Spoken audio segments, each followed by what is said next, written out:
महोदय, मुझे इस संबंध में एक बात और कहनी है।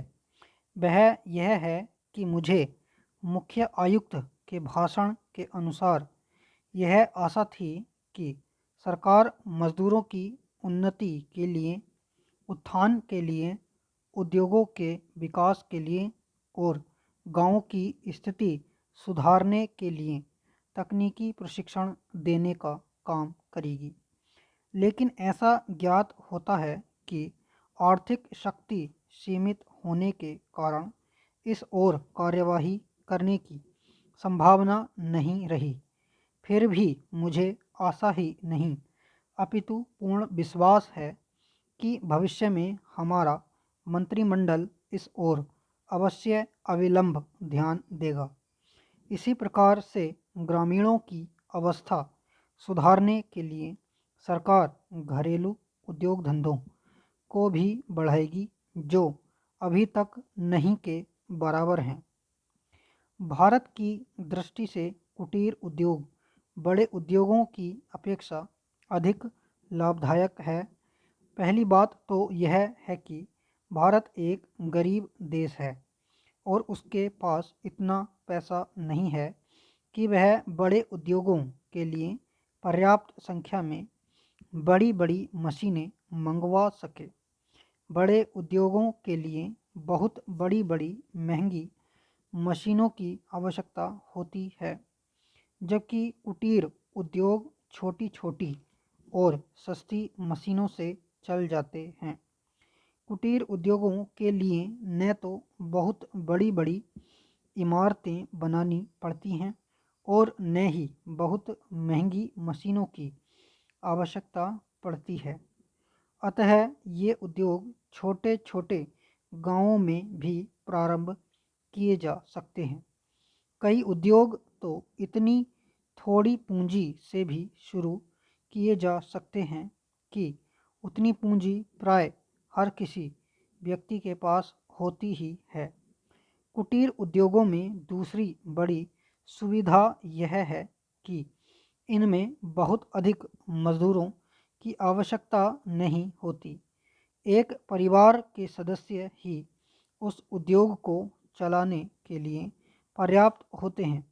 घर के सब सदस्य उस काम में हिस्सा बटा सकते हैं। बड़े उद्योगों में प्रत्येक मजदूर को कोई विशेष कार्य सीखना होता है और उस काम में कुशलता प्राप्त करने में उसे काफ़ी समय लग जाता है।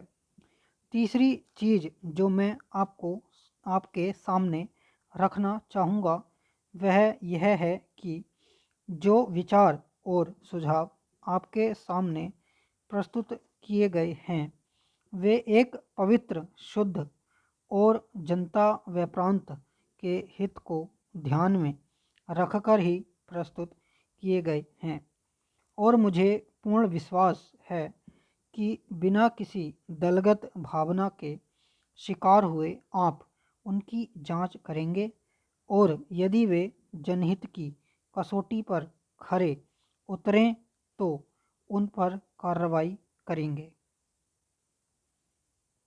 महोदय, इस संबंध में दिन प्रतिदिन बढ़ने वाले भ्रष्टाचार की समाप्ति के लिए और कर्मचारियों के रवैये के संबंध में माननीय सदस्यों ने विचार प्रकट किए।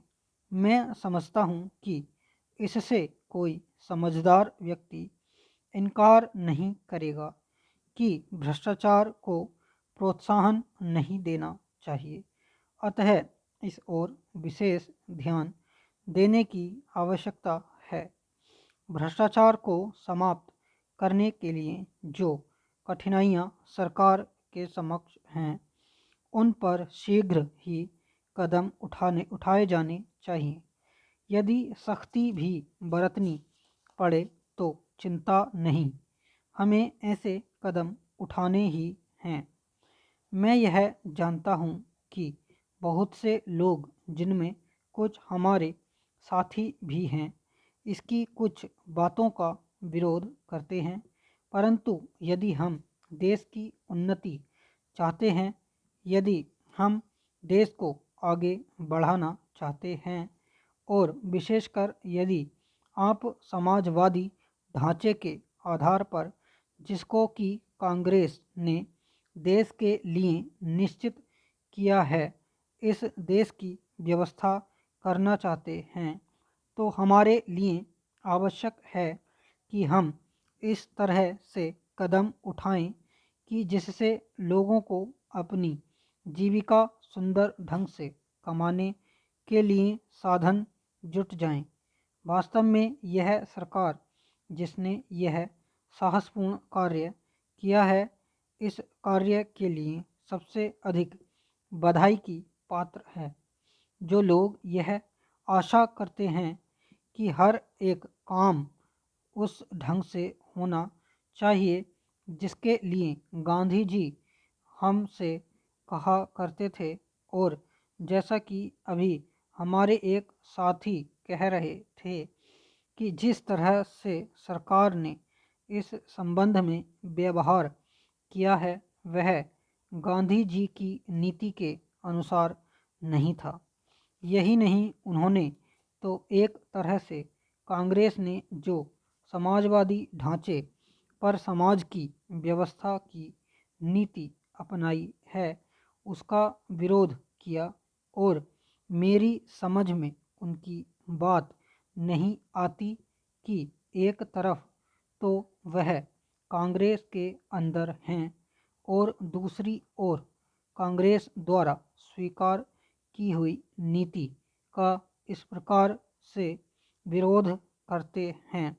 मैं समझता हूँ कि वह इस बात को भी जानते होंगे कि कांग्रेस द्वारा इस नीति को स्वीकार कराने वालों में अधिकतर वे ही लोग हैं जो गांधी जी के अनुयायी हैं और उनके सिद्धांतों में विश्वास रखते हैं।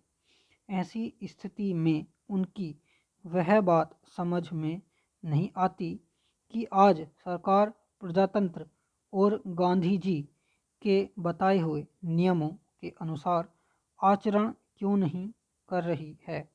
यह बात बिल्कुल ठीक नहीं है।